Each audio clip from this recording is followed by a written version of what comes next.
Hi friends, welcome back to Amul Hobbies. இன்னைக்கு நம்ம Christmas special plum cake recipe பார்க்க போறோம். இந்த ப்ளம் கேக் பண்றதுக்கு முட்டை, பட்டர், அவன் எதுவுமே நம்ம பயன்படுத்த போறது கிடையாது. ஈஸியா கிடைக்கிற பொருளை வச்சே ரொம்ப சுலபமா செய்ய போறோம். இந்த ப்ளம் கேக் ரெசிபி பார்க்கிறதுக்கு முன்னாடி அமுல் ஹாபீஸ்ல வர வீடியோஸ் எல்லாம் நீங்க தொடர்ந்து செக் பண்ணி பாருங்க. உங்களுக்கு பிடிச்சிருந்ததுன்னா சப்ஸ்கிரைப் பண்ணிக்கோங்க, பக்கத்துல வர பெல் ஐகானையும் கிளிக் பண்ணிக்கோங்க. இப்போ வாங்க நம்ம இந்த ப்ளம் கேக் எப்படி பண்ணலாங்கிறத பார்க்கலாம். ஃபர்ஸ்ட் இந்த ப்ளம் கேக் பண்றதுக்கு நட்ஸ், ட்ரை ஃப்ரூட்ஸ்லாம் ஊற வச்சுக்கணும். இதில் என்னென்னலாம் நான் எடுத்திருக்கேன்னா பேரிச்சம்பழம், எல்லா கலர்லையும் டுட்டி ஃப்ரூட்டி, செர்ரி பழம், முந்திரி, கோல்டன் கலரில் உள்ள திராட்சை, அப்புறம் பாதம். இப்போ இது எல்லாத்தையும் எவ்வளோ வேணும் அப்படிங்கிறத நம்ம ஒரு பிளேட்டில் எடுத்து வச்சுக்கலாம். உங்களுக்கு விருப்பமான எல்லா ட்ரை ஃப்ரூட்ஸ் நட்ஸும் இதில் நீங்கள் சேர்த்துக்கலாம். இப்போ இதில் இந்த செர்ரி பழத்தை சின்ன சின்ன பீஸாக கட் பண்ணிட்டு எடுத்திருக்கேன். அதே மாதிரி பேரிச்சம்பழத்தை விதையெல்லாம் எடுத்துட்டு குட்டி குட்டியாக கட் பண்ணிட்டு எடுத்திருக்கேன். கருப்பு திராட்சை கொஞ்சம் எடுத்திருக்கேன். அப்புறம் முந்திரி, பாதாம் இந்த மாதிரி சின்ன சின்னதாக கட் பண்ணிட்டு எடுத்திருக்கேன். இப்போ இது எல்லாத்தையும் ஆரஞ்சு ஜூஸ்ல தான் நான் ஊற வைக்க போறேன். போன வருஷமும் பாத்தீங்கன்னா இதே மாதிரியே கிறிஸ்மஸ் ப்ளம் கேக் பண்ணியிருந்தேன். அது வந்து திராட்சை ஜூஸ்ல தான் ஊற வச்சிருந்தேன். இப்போ இந்த வருஷம் ஆரஞ்சு ஜூஸ்ல ஊற வச்சிருக்கேன். லாஸ்ட் டைம் பண்ண ப்ளம் கேக் ரெசிபி எண்ட் ஸ்கிரீன்ல கொடுக்குறேன், செக் பண்ணி பாருங்க. இந்த மாதிரி ஒரு ஏர்டைட் பாக்ஸ்ல நட்ஸ் அண்ட் ட்ரை ஃப்ரூட்ஸ் எல்லாம் சேர்த்துட்டு ஆரஞ்சு ஜூஸ் ஊற்றி இதை நம்ம ஊற வைக்க போறோம்.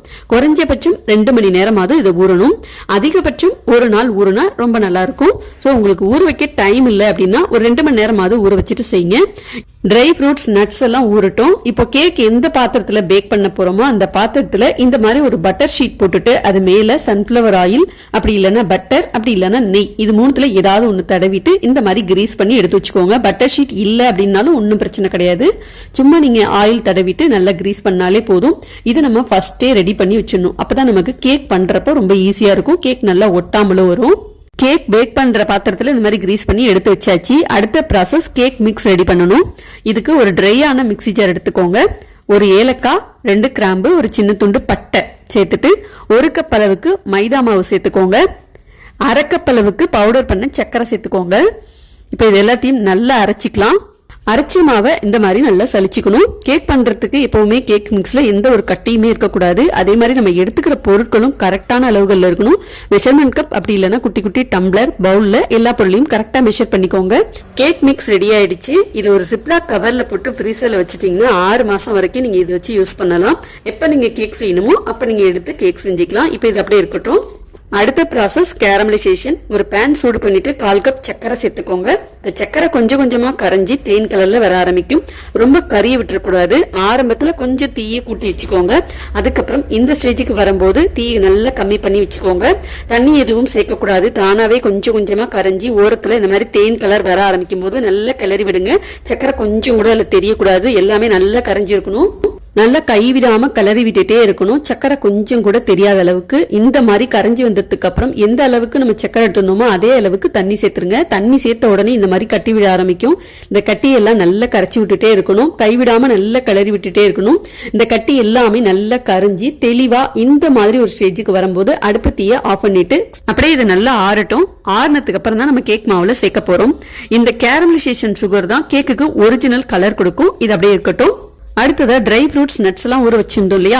இது ஊற வச்சு சரியா 24 மணி நேரம் ஆயிருக்கு. பாருங்க, திராட்சை, பாதாம், முந்திரி, செர்ரி இது எல்லாமே நல்ல ஜூஸ்ல ஊறி வந்திருக்கு. இப்போ நம்ம அடுத்தது கேக் பேட்டர் ரெடி பண்ணிக்கலாம். சலிச்சு வச்சிருந்த கேக் மாவுல 1/4 கப் அளவுக்கு சன்ஃபிளவர் ஆயில் சேர்த்துக்கிறேன். வாசனை இல்லாத எண்ணெயா சேர்த்துக்கோங்க. அடுத்ததா ஆற வச்சிருந்த கேரமலைஸ் பண்ண சுகர் சிரப்பையும் சேர்த்துட்டு ஊற வச்ச நட்ஸ், ட்ரை ஃப்ரூட்ஸையும் சேர்த்துக்கோங்க. இப்போ எல்லாத்தையும் நல்லா கலந்துக்கணும். கேக் மாவை மிக்ஸ் பண்றதுக்கு ஆரஞ்சு ஜூஸை கொஞ்சம் கொஞ்சமா ஊத்திட்டு நல்லா கட்டி இல்லாம ஒரே டைரக்ஷன்ல மிக்ஸ் பண்ணிக்கோங்க. கேக் மாவோட கலர் பாருங்க, நல்ல தேன் கலருக்கு பார்க்கறதுக்கு அழகா இருக்கு. இதுல ஒரு 3-4 டிராப்ஸ் வெனிலா எசன்ஸ் சேர்த்துட்டு 1/2 spoon baking powder, 1/4 spoon baking soda சேர்த்துட்டு கொஞ்சமா தண்ணி சேர்த்து நல்லா கலந்துக்கோங்க.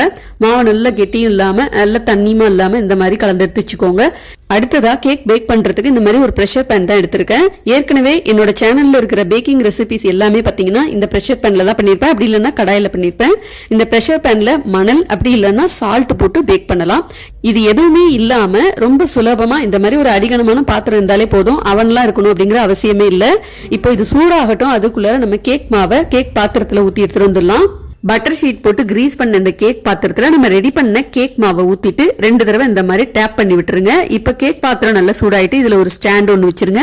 ஸ்டாண்ட் வச்சுட்டு ப்ரெஷர் பேன் நல்லா சூடாயிருக்கான்னு பாத்துக்கோங்க. நல்லா ஒரு 10 நிமிஷம் ஹீட் பண்ணிட்டு அதுக்கப்புறம் தான் நம்ம இந்த கேக் பாத்திரத்தை உள்ளார வைக்கணும். ஸ்டாண்ட் வைக்காம நீங்க டைரக்டா வச்சீங்கன்னா கேக் அடி பிடிச்சிரும். மீடியம் ஃப்ளேம்ல ஒரு 15 நிமிஷம் நல்லா பேக் பண்ணிக்கலாம். இப்போ 15 நிமிஷம் கழிச்சு இந்த மாதிரி மேல கொஞ்சமா நட்ஸ் ட்ரை ஃப்ரூட்ஸ் எல்லாம் டெக்கரேட் பண்றதுக்காக நான் சேர்த்துக்கிறேன். ஏன்னா பாக்குறப்ப நல்லா அழகா இருக்கும். நம்ம சேர்த்த ட்ரை ஃப்ரூட்ஸ் எல்லாமே பாத்தீங்கன்னா அடியில தங்கிரும். இது மாதிரி மேல கொஞ்சம் தூவி விட்டோம்னா நல்லா இருக்கும். கரெக்டா ஒரு 50 நிமிஷம் கழிச்சு நான் ஓபன் பண்ணி பாக்குறேன். இந்த கேக் வேகிறதுக்கு எனக்கு 50 நிமிஷம் ஆச்சு. உங்களுக்கும் இதே டைம்ல தான் பேக் ஆகும் அப்படிங்கிறது கரெக்டா சொல்ல முடியாது. நீங்க யூஸ் பண்ற பாத்திரம், யூஸ் பண்ற இந்த அடுப்பத்தி, இது எல்லாத்தையும் பொறுத்து டைம் வித்தியாசப்படும். 20 நிமிஷத்துக்கு அப்புறம் அப்பப்போ ஓபன் பண்ணி கேக் நல்லா பேக் ஆயிருக்கான்னு செக் பண்ணி பார்த்துக்கோங்க. கத்தி இப்படி இல்லைன்னா டூத் பீக் யூஸ் பண்ணி இந்த மாதிரி செக் பண்ணி பாருங்க. கேக் நல்லா பேக் ஆகி இருந்தது அப்படின்னா அடுப்பத்தி ஆஃப் பண்ணிட்டு இதை நல்லா ஆற வச்சிடலாம். இது ஆறுனதுக்கு அப்புறம் இதை நம்ம டிமோல்ட் பண்ணிக்கலாம். கேக்கோட கலர் பாருங்க, பாக்குறதுக்கே அவ்வளவு அழகா இருக்கு. ட்ரை ஃப்ரூட்ஸ் எல்லாம் உள்ள போகாம நம்ம மேல அப்படி டெக்கரேட் பண்ணியிருந்ததுனால பாக்கிறதுக்கு இன்னும் ரொம்ப அழகா இருக்கு. இப்போ இது நல்லா ஆறிடுச்சு. இப்போ இந்த கேக்கை நம்ம டிமோல்ட் பண்ணிக்கலாம். கத்தி யூஸ் பண்ணி இந்த மாதிரி டிமோல்ட் பண்ணிக்கோங்க. இது மேல தட்டை ஒண்ணு வச்சுட்டு அப்படியே திருப்பி போட்டு 2 தடவை இந்த மாதிரி தட்டி விடுங்க. சூப்பரா கேக் அழகா ஒட்டாம வந்திருக்கு பாருங்க. கேக் பாக்குறதுக்கும் நல்ல ஒரு கலரா இருக்கு.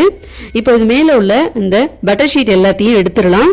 பிளம் கேக் பண்றது அப்படிங்கிறது ரொம்ப கஷ்டமான விஷயம் எல்லாம் கிடையாது. இந்த வீடியோல நீங்களே பார்த்திருப்பீங்க, எல்லாமே ஈஸியா கிடைக்கக்கூடிய பொருளை வச்சுதான் நம்ம செஞ்சிருக்கோம். அதே மாதிரி இந்த கேக் பாத்தீங்கன்னா நல்ல மெத்துன்னு சாஃப்டா பஞ்சு மாதிரி அவ்வளோ ஒரு சாஃப்டா சாப்பிட்றதுக்கு டேஸ்டாவும் இருந்தது. இப்போ இது நம்ம பீஸ் போட்டு சாப்பிட்டு பார்த்துடலாமா எப்படி இருக்குன்னு. கேக் சாப்பிட்றதுக்கு ரொம்ப டேஸ்டா இருந்தது. லாஸ்ட் டைம் பண்ண பிளம் கேக் பாத்தீங்கன்னா திராட்சை ஜூஸ்ல நட்ஸ் எல்லாம் ஊற வச்சு செஞ்சிருந்தேன். அது ஒரு டிஃப்ரெண்டான டேஸ்ட்ல இருந்தது. இந்த தடவை ஆரஞ்சு ஜூஸ்ல ஊற வச்சு செஞ்சிருக்கேன். இதுவும் ஒரு வித்தியாசமான டேஸ்ட்ல இருந்தது. இந்த பிளம் கேக்கை நீங்க கடையில வாங்க போறீங்க அப்படின்னா 1 கிலோ எப்படியும் 400 ரூபாயில இருந்து 500 ரூபாய்க்குள்ள இருக்கும்.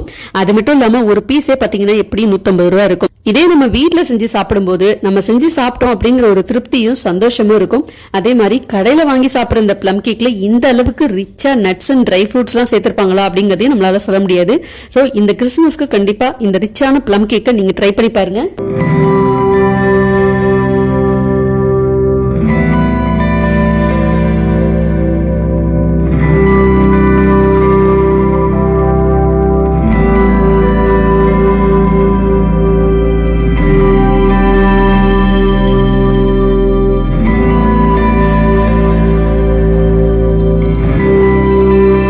இந்த பிளம் கேக் ரெசிபிக்கு என்னென்ன பொருள்லாம் எந்த அளவுகள்ல யூஸ் பண்ணிருக்கேன் அப்படிங்கறத டிஸ்கிரிப்ஷன்ல கரெக்டா கொடுத்துருக்கேன். செக் பண்ணி பாத்துக்கோங்க. லாஸ்ட் டைம் செஞ்ச பிளம் கேக் ரெசிபி எண்ட் ஸ்கிரீன்ல கொடுக்குறேன், செக் பண்ணி பாருங்க. ரெசிபி பிடிச்சிருந்ததுன்னா லைக், ஷேர், கமெண்ட் பண்ணுங்க. அப்படியே நம்ம சேனலையும் சப்ஸ்கிரைப் பண்ணிக்கோங்க. தேங்க்யூ ஃபார் வாட்சிங்.